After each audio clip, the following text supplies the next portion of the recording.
Today's episode of Chat and Chew is sponsored by Be Positive Productions and Multimedia Studios, LLC.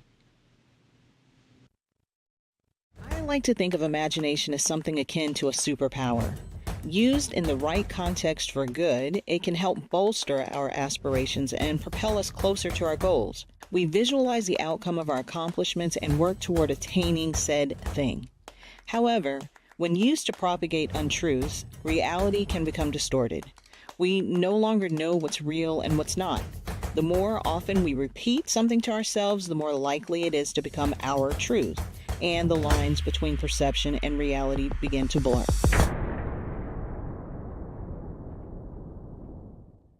And that, ladies and gentlemen, is a wrap.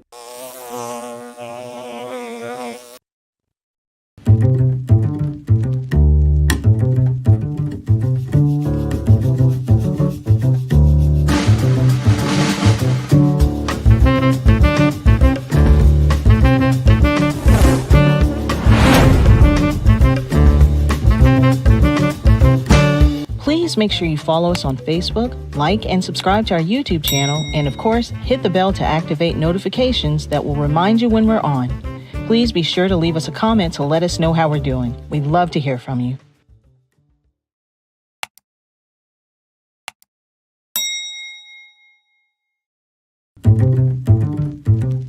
Greetings once again. Welcome to our Chat and Chew broadcast. Super excited today. Glad you could visit us. We welcome you again to our Facebook friends. Please go out to our Facebook page and share it and like and tell us what we're doing. And if you like it or not, to our YouTube page, please ring that little bell and let us know that you are watching. And we encourage your feedback on our broadcast. My name is Dr. Glen Warren, and in the studio today, I'm happy to have Apostle Everton Harris. Welcome, sir. Thank you, sir. Glad to be here. Good. I am super excited, man. I got to meet you through a friend of mine, I don't know, about a month and a half, maybe a little less than a month and a half ago. And I'm excited about the work that you're doing in the community, and we're going to talk about some of those things today. But before we get into that, I want to find out, who is Apostle Everton Harris? Okay, Apostle Everton Harris. I am a native of Trenton, New Jersey. Oh, really? All the way from Trenton, New How did you get way down here in North Carolina? I hope nobody get mad, but I got here by way of Shaw University. Oh, no. No. You say that, man. You can't. You got to respect your roots. You got to respect your roots. All right. Well, you know what? I have one better. We got here because I wasn't saying all. Yeah. So we're talking about another day. What year did you come to Shaw? I came to Shaw in 2010. Oh, okay, cool. Yes. Wow. So I came here and was here for a little bit, then started a church, and then went through a transition, went back home, and then came back again. So here I am, and wow. Now looking forward to going back to Jersey. Oh, really? Raleigh, North Carolina, become my home. Hometown. It's my home now. Wow. What's in North Carolina that you like better than Jersey? The weather. The what? No snow, nothing like that. No ice, no that stuff. So the weather. Yeah. How long did you live in Jersey? Were you born and raised in Jersey? Born and raised. So I lived there until I was 19, and then came down here, and then went back and came back. Wow. Yeah. So I went to St. Aug in 1976. Wow. To 1980. Okay. Yeah. So, but it's been many moons ago. But yeah, Shaw was. I like Shaw. We had a good time at Shaw. Anyway, so how did you end up in Raleigh? I know you went to Shaw, but what made you decide to settle in Raleigh to start a church? After much prayer and fasting, I knew that there was a call for me to be here. So I knew that's why I got settled here in Raleigh, North Carolina. And my leader at the time, he was like, yeah, this is definitely where God wants you to be. After we prayed about it, he was like, this is definitely where God wants you to be. And so that's how I'm here. Wow. So you, this is the first time you were pastor when you came to North Carolina? Yes. Oh, okay. Yes. And so we got established in 2011, and we went through a transition. We closed in 2013, reopened back in 2015, and been here ever since. Wow. What size is your congregation? We are a small church. Gotcha. Small church, but it's not about the numbers, like the quality. What did y'all do with COVID? What did y'all do when? So with COVID was interesting. COVID, as everybody else was shutting down and everybody else was, not having church, we still had church outside. Okay. We had service outside. We actually had the Garner police out there with us during service. Really? So we never got a noise ordinance, nothing of that nature. We had people from the apartment complex behind us coming over, enjoying service. So we kept our hands to the plow. That's in Raleigh or Garner? It's right there in the border. Borderline. Okay. Right off of 70. Wow. Yeah. So y'all did Bible study at So Bible study was on Zoom. on Zoom? Okay, gotcha. Still is to this day. Still is to this day. Wow. So what's your nomination? We are Pentecostal. Pentecostal. Okay. So in this climate that we're in now, we talked about that briefly earlier. Tell us about tell me about your life, your family. Are you married? Your kids? What? Okay, I have a wife. Her name is Corinthia. We have 2 girls, Cameron and Eliana, and we are expecting our 3rd child, which is going to be a boy. He'll be here September the 12th. Wow. Okay. Yes, and so this is it. This is it? Y'all done? You sure? If thus said the Lord, you sure the Lord said that? Yeah, I'm sure he said this one. If not, I'm going to take care of my kid. But yes, we are. So it'll be our 3rd child, and we'll be done after this. And so, wow. Yeah. Yeah. So when you were growing up, this is father is a fatherhood program, and we always talk to people about the relationship with their father. Growing up, how was your relationship with your father? My relationship with my father was good. My father was actually incarcerated. Okay. He's actually was the very first back in 1990, to be charged as a kingpin drug dealer. Really? In the Mercer County area. And so for 12 years, he was not with me physically, but my mother did take me and allow me to go see him in prison. He was looking at life, but he went back, had an appeal, defended the charges. Next thing you know, came back, did the 12 years. Once he got out, we ran like 2 thieves. Really? There was no separation. I was with him. We had a great bond, great relationship, but it even stepped while he was incarcerated. One thing that I do commend my mother on is that even though my father was behind bars, she never allowed that to stop us from having that relationship. In 2009, he actually passed away 2 days before my 20th birthday.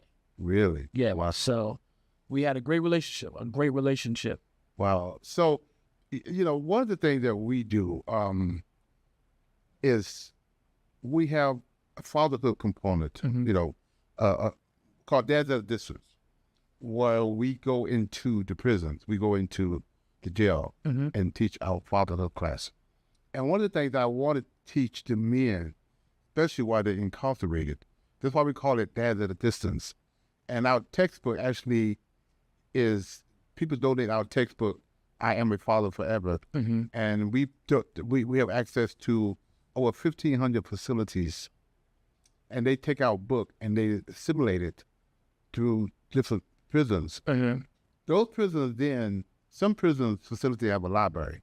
They put that book in the library and prisoners check them out. Some of them go straight to the inmates. So we had this thing called reverse book signing, where we get people to donate the book. Normally, if I write the book, you donate the book, or give the book, I sign the book and give it back to you. But our reverse book signing is just kind of the opposite way. You donate the book, you put a nice note in the book, and we give that to one of our partners who distribute this book to over 1,500 facilities in the United States.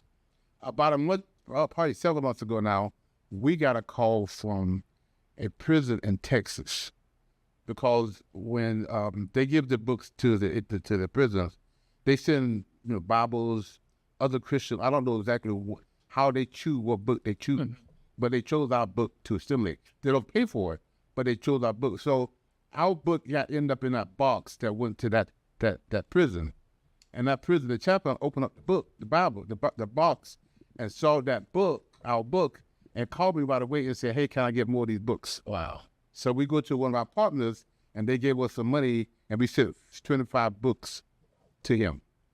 They are now using that book as a parenting program while they're incarcerated. And they put that book in the library, if guys check them out. And now they've created a group of men, and they use that book as a textbook, because that's what it's written for. But it's interesting that your mother was so involved in wanting to make that relationship so tight. And unfortunately, we don't have that a lot with a lot of family members. It's true. Statistics says that after about 2 years, even the family members stop writing their loved ones in prison. Right. Kind of like out of sight, out of mind. Yeah. And so what I love to hear testimonies like this, because I really think people need to understand that, these fathers are still fathers. Right. Yet they're incarcerated, but they are still dads.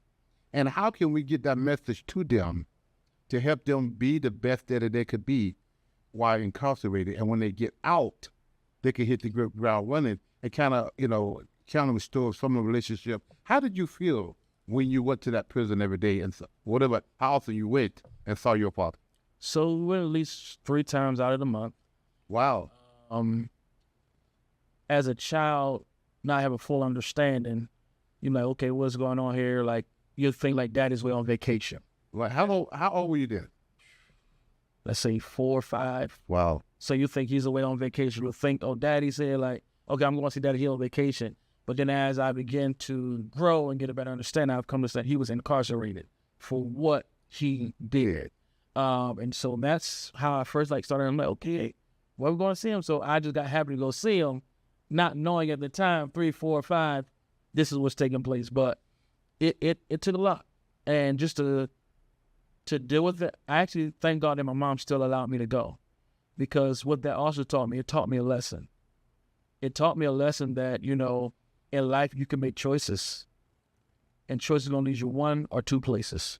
Right. So watching that, and then also hearing his stories, and then hearing his friends that he, taught and say, we appreciate your father for being that father to us. And so it really did me good, even though he was incarcerated. Right. But I still heard the positive that came out of it. And I'm a firm believer that sometimes we have to look at the negative, but take the positivity out of it. Yeah. And so that's what I did in that situation. I seen the negative behind that he's not there with me physically, but I seen the positive that he was making an impact even while he's away. How old were you when he got out? He was 12 years old. 12 years old.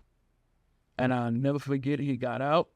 My uncle, Tom, his friend Kilpatrick, they picked him up from the release from the halfway house, picked him up, got him from there. He had to go to the Haji, the mosque, because he went into jail, became a Muslim. That's something that's popular. Yeah. And there's a lot of reasons why that is, but yeah. And so he did that. So we did that. After he did that, he seen me, and he picked me up from school that day. I'll never forget it. And so it was like, my dad's here. Tell us about that. It was good, because when I seen him, I'm like, oh, my dad's here, y'all. So it was like, when you see other friends and their dads who were present, they were like, yeah. I'm like, yeah, now my dad's here, so I could walk with my chest stuck out. You couldn't tell me nothing at that present point in time, because my dad is here. Wow. And And so he was present. And so he was always active. Once he was active, anything I need, he was there. He was there, not just financially, but there emotionally, to support. If I had questions, he was there to lead and guide me and say, this is what you do. This is how you do this. This is how you do that. Was your mom and him still together? No. Oh, wow. Yeah. So, and that's why, I commend my mom, because she's a strong woman, and she did what she had to do in that situation, still to let me know who my father was. And she never tried to take away from us having that relationship. Right.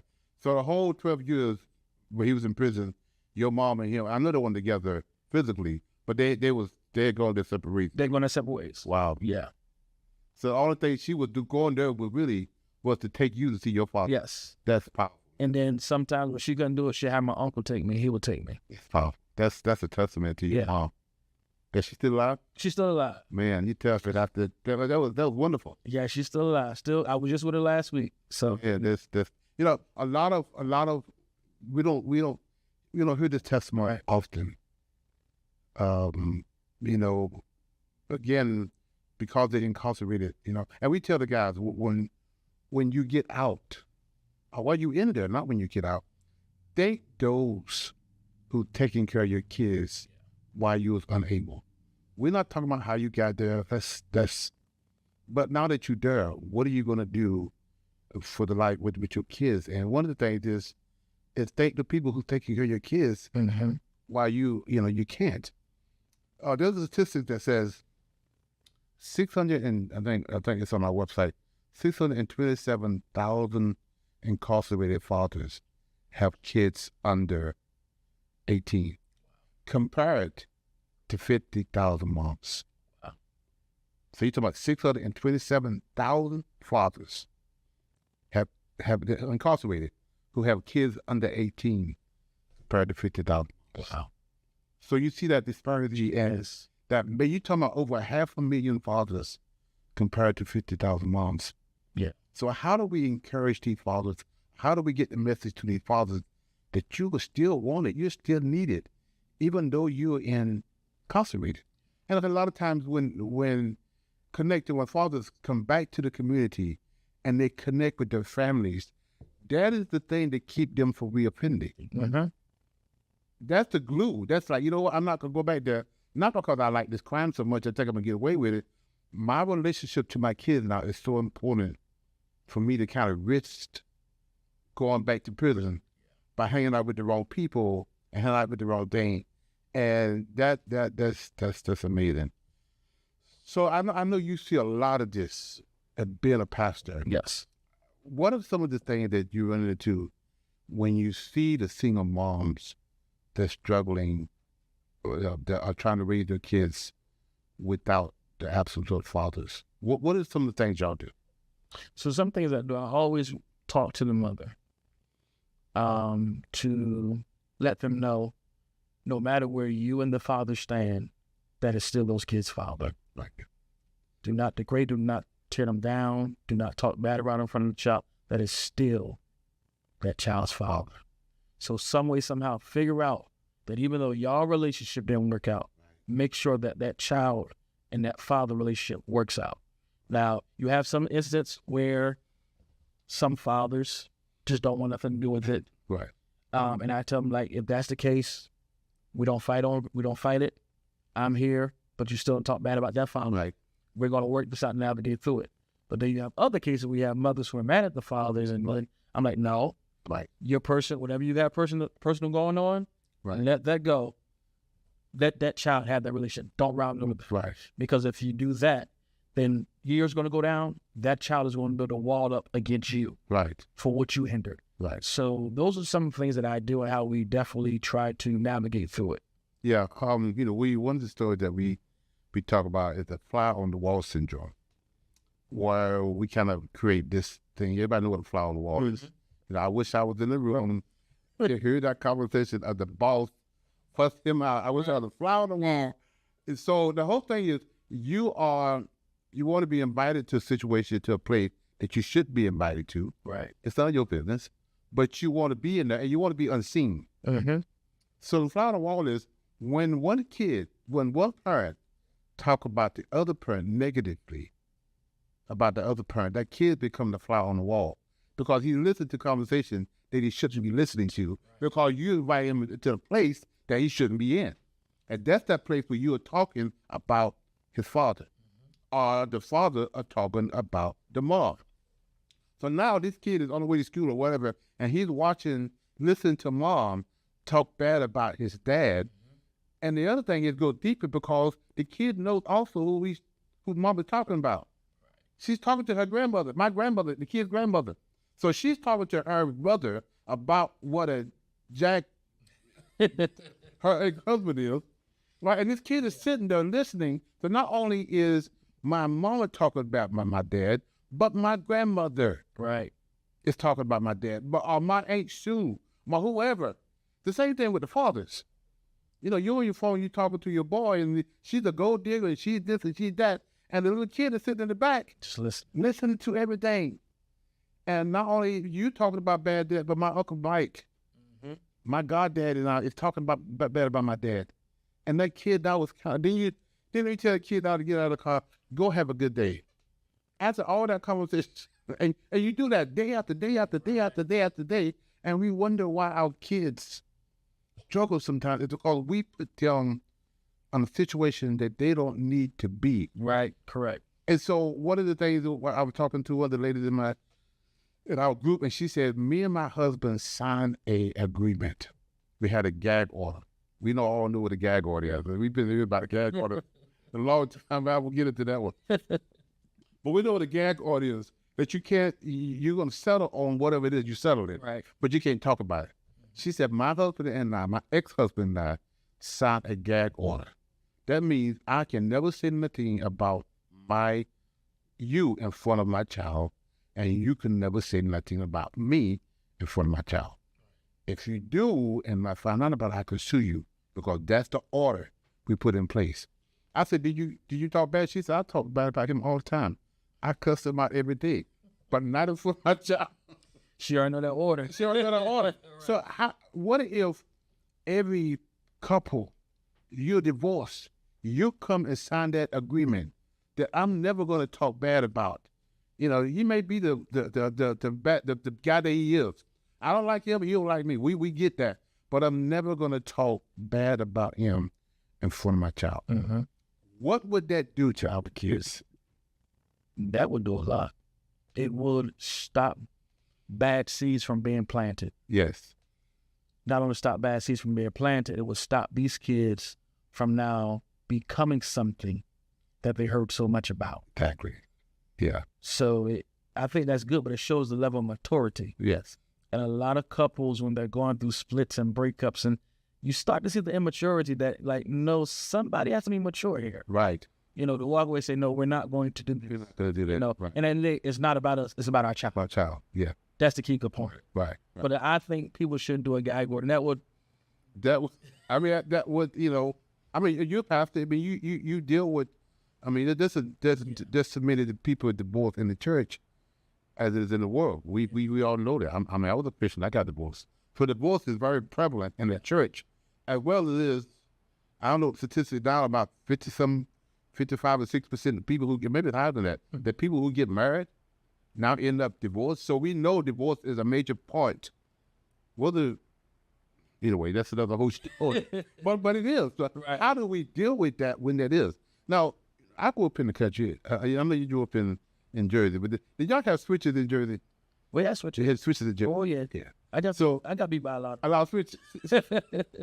So my mom was sending us to the woods to get a switch. And that was an art to getting the switch. You didn't get one too big, and you didn't get one too small. You wanted to break, but you wanted your mom. My mom was a big lady, and you know she wanted to get these 2 or 3 hits before the switch break. But you want the switch to break. Right.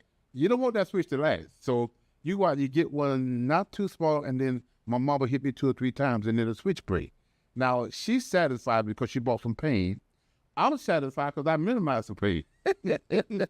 Instead of getting several latches, I'm going to get 3 or 4. Right. So the part I always remember, number one, the switch always broke and the switch always hurt. Hurt and it broke. The part is when we as parents use the kid to beat the other parent. Wow. It's the kid that's going to hurt, but it's also the kid that's going to break. Yeah. And so we're using these kids to beat mom, and mom is using them to beat dad, and the kid is one now is being hurt and bruised. Same time. At the same time, and as you said earlier, bitter, and you just sowed that seed of bitterness in that child's life, and they're gonna grow up mad with their father, but one day resenting you too. Right, and that's what you don't want. Wow. That's something that my mom always told me. I don't want you to resent me for not allowing you to not know your father. And we had no situation where right now somebody's actually gone through that, where the person is resenting his mother because did not allow him to be around his father. And it's pretty hypocritical. You know, you say, but you can't go see your father in jail, but now because I'm older, you marry a man that's in jail. Wow. So now that's pretty much hypocritical. So now it's like that resentment comes in and like, okay, now you took something that I'll never ever be able to get. So let's shift a little bit. Let's talk about your church, your vision for the community. What do you want to do and what are your plans? I heard you told me a little bit about it last week, and I'm very excited about that. Yes, sir. So I pastor Divine Restoration Worship Center. Okay. In Garden, North Carolina, 904A 5th Avenue. Our motto is we're leading people to Christ while restoring hope to their purpose. Okay. It's all about restoration. I'm believing in bringing restoration to them to help them to understand that, yes, you can make mistakes in life, but I'm going to show you how to recover and bounce back from it. That we all make mistakes, but our mistakes are not us. Right. You know, at the end of the day, I see our mistakes as dirt. Right. Because at the end of the day, everybody needs some type of dirt to grow. Yep. I see our mistakes as dirt, and we got some dirt on us. But guess what? It helped us to grow. We are now actually in the process of getting ready to open up our own school, which is going to be called Divine Scholars Preparatory Academy. And our motto is nurturing brilliances while empowering futures. Wow. Our focus is going to be on STEM education as well as business entrepreneurship. And so we're going to be there to help cultivate these kids, to help the leaders that are in them to be birthed. Okay. So we have several things that we want to do. The objective is we're going to first start off with our daycare, then we're going to go from K through 3, and then we're going to every year add a grade on. As we continue to grow, by the time our students get to the 11th grade, my objective is that I want them to have a business plan. Gotcha. Once they have the business plan, I want them to see what their business plan is, and I want them to get incorporated in the state of North Carolina. I want them to open an account for that business, and I actually want them to operate their business while they're in school. So just in case, say for instance, we have a young man whose college is not for him. Gotcha. Because let's tell the truth, college isn't for everybody. But if he has a trade, and say, for instance, electrician is a good trade he wants to go in, he can go ahead and get a certification as an electrician, but hey, look, now he has his own business to be his own personal electrician. So that is what we're all about, to help our kids stay alert, get ahead, and also be able to compete of the learning curve. Because we see now over in third world countries that what they're doing is that they have these kids who are multi-millionaires coming out of school. So if they can do it there, why can't we do it here? Is there a model around here like that? Or just something new model you guys are creating? I haven't heard much. Yeah, this is what we're creating in person. This is a vision that God has given me to birth on the inside. And so that's the reason why I am taking this route with it. I believe in it. Because once again, if we look at it, a kid who is in an environment where there's nothing but drugs selling and everything of that nature, that kid picks up the pen and he does that. Now that kid's going to head down that wrong path. Right. But that's a businessman right there. Right. Exactly. So he's a businessman. So why don't we take that gift that he has from that point of view and say, let's make it so you can do it the right way. So you want to be incarcerated. So let me teach you how to actually run and operate a real legitimate business. So that is something that we want, that we're probably in the process of doing. We're pushing it. I have 9 great board members who are on different fields. We have one who's retired. We have someone who has a doctorate of education, doctorate of business administration, mental health. So we have all of these great components that we're coming to. And so we are taking it one day at a time, just building it, because at the end of the day, it's for these kids, because they are the future. And if they are the future, we are willing to take time to invest in them so that they can be the future of the future. Right. So are y'all investing in like low-income housing projects, or the inner city, or it's any kids? Any kid that has a dream, that has a purpose. I'll never forget when I was in the 5th grade. I had a teacher tell me, because I was the kid, I would get work done, and I was happy, and I was just up to doing stuff I had no business doing. Never forget, because I guess she was frustrated, and she said to me, you'll never be good for nothing but a jail number. 5th grade. 5th grade. I never forget that. I could tell you the school I was at. I could tell you where we was at. I still remember to this day. And so when she said that, it's like, hey, that now has become a gas for me. That now I'm going to keep on pushing, because there may be a kid that's like an Everton Harris who's out there, who there's somebody that's given up on them because they don't know how to handle them. Right. So man, that's powerful. Tommy Ford. Yes. Everybody know him from Marty.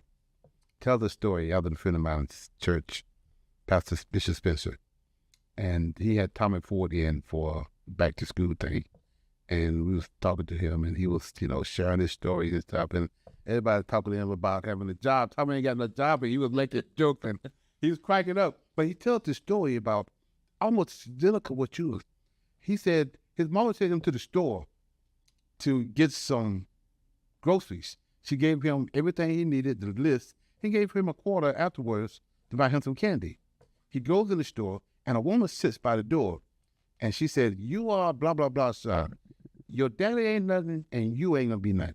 You just like your no good daddy." Just like, and Thomas said he was so taken back by what she said that he finally went and got the stuff that his mama did, and he forgot all about the candy because the woman looked at me on the way out. She said, "You're gonna be just like your no good daddy. Your mama's struggling, and what your no good daddy doing?" He ran all the way home, cried, fell on his mama's lap, and told his mama that story. She looked at him and said, "Go look in the mirror and say, you see it. Now you see that faith that you see right now. You fight what that woman tell you every day of your life.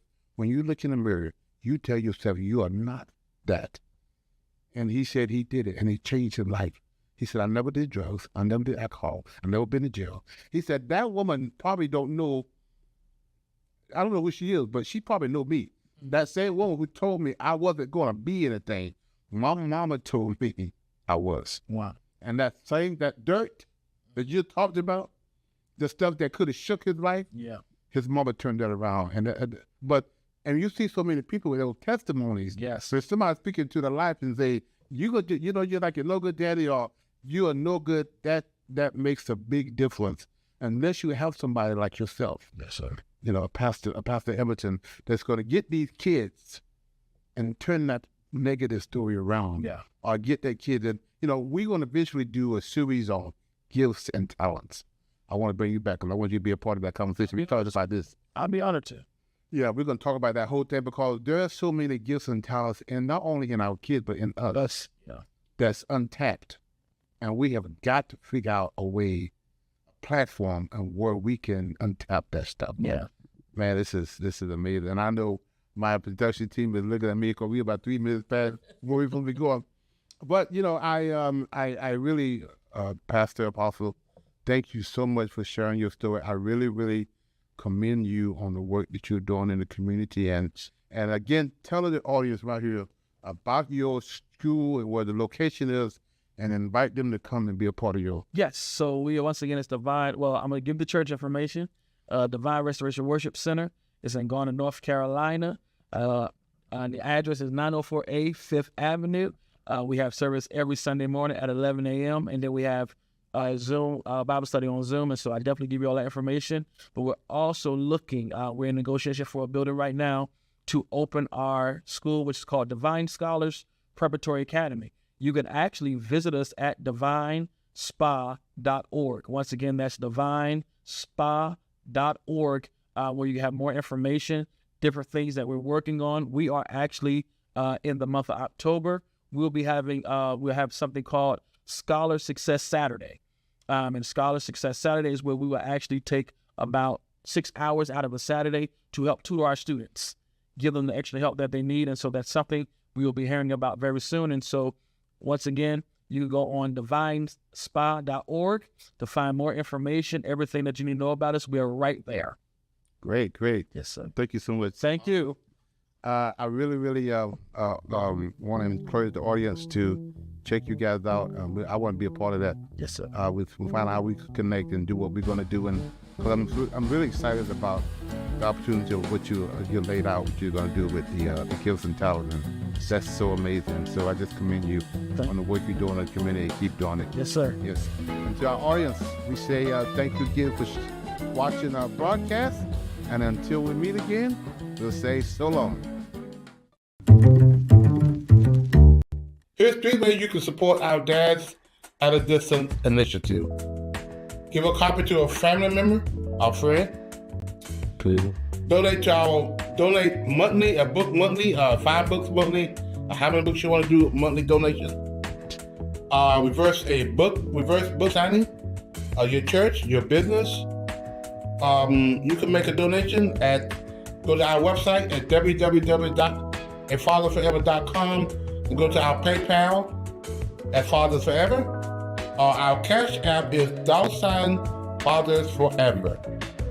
Make your donation today please include in the note section, include DAAD. Again, include in the note section DAAD.